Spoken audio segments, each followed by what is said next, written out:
अस्सलाम वालेकुम। कैसे हैं आप सब लोग? उम्मीद करती हूँ आप सब भी ठीक होंगे, खैरियत से होंगे। आज हम बनाएंगे कड़ी पकोड़े की रेसिपी, जिसको बनाना बहुत इजी है लेकिन थोड़ा टाइम लगता है इसको बनाने में। और जितना ज़्यादा टाइम लगता है तो ये उतनी ही मज़ेदार भी बनती है। तो चलें शुरू करते हैं। यहाँ पर मैंने हाफ कप या इससे थोड़ा कम बेसन लिया है, 1.5 कप मैंने दही का इस्तेमाल किया है।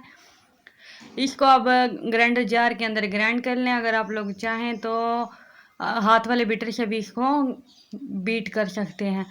और यहाँ पर मैंने प्याज लिया एक मीडियम साइज़ के, इसको सॉफ्ट मतलब कि लाइट ब्राउन कलर सा कर लिया है। और एक मीडियम साइज़ का टमाटर लिया जिसको मैंने बारीक चॉप कर लिया था।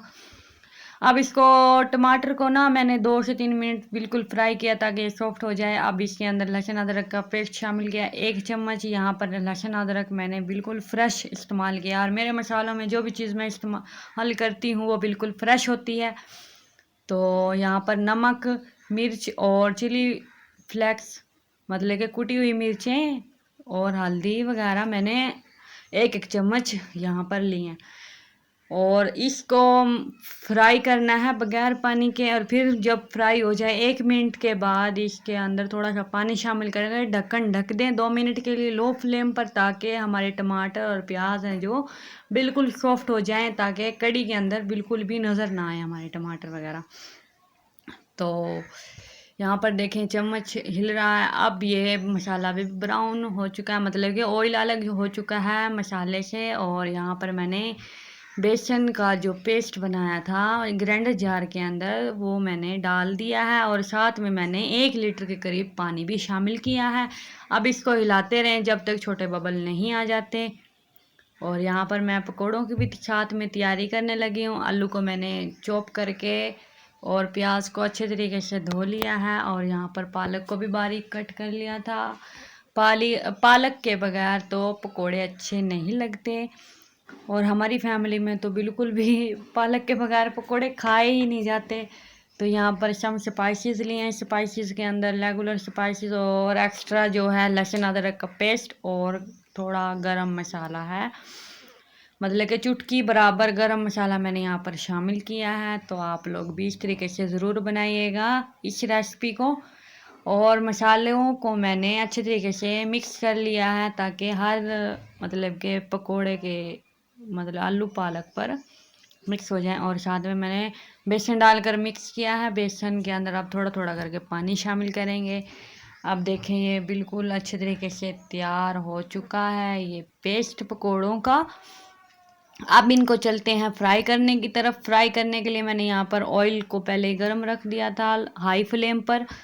और हाई फ्लेम पर आपको नज़र आ रहा होगा मैं पकोड़े बना रही हूँ, लेकिन जैसे ही मैं इनकी दूसरी तरफ इनको कुक करूँगी पकोड़ों को, तो मैं फ्लेम को थोड़ा लो कर दूँगी ताकि हमारे पकोड़े अच्छे से अंदर से गल भी जाएं, कुक हो जाएं। और दूसरा ज़्यादा तेज़ ब्राउन कलर भी ना आए और ऑयल भी ज़्यादा इस्तेमाल ना हो।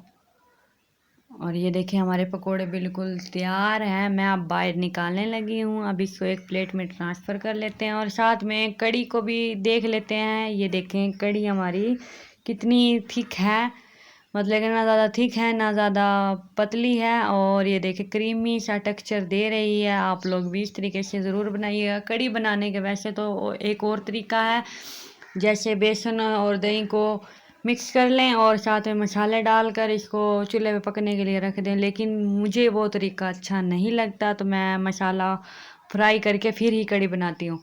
अब यहाँ पर मैंने खुशबू के लिए और कलर के लिए हरी मिर्च और हरा धनिया शामिल किया है कड़ी के अंदर। और थोड़ा सा गरम मसाला भी खुशबू के लिए इस्तेमाल किया है।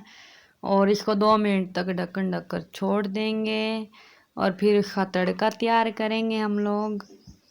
सच में ये बहुत मज़ेदार कड़ी पकोड़ा हमारी तैयार हुई थी। और मेरी फैमिली में मेरे हस्बैंड को, मेरे सास को बहुत पसंद आई थी, बहुत तारीफ़ करी थी मेरी सास। तो आप लोग भी ज़रूर बनाइएगा, अपनी सास को बना के खिलाइएगा ताकि आपकी सास भी तारीफ़ करे। और ये देखें ज़ीरा लिया है मैंने तड़के के लिए और 2 से 3 चम्मच ऑयल लिया है। ऑयल का ज़्यादा इस्तेमाल मैंने नहीं किया क्योंकि मैंने मसाले को पहले ही फ्राई किया हुआ है। तो अब तड़का लगाया है। ये देखें हमारी कड़ी बिल्कुल तैयार है। आप लोग भी इस तरीके से ज़रूर बनाइएगा इस कड़ी पकौड़े की रेसिपी को, और मुझे ज़रूर बताइएगा आप लोगों को कैसी बनी है।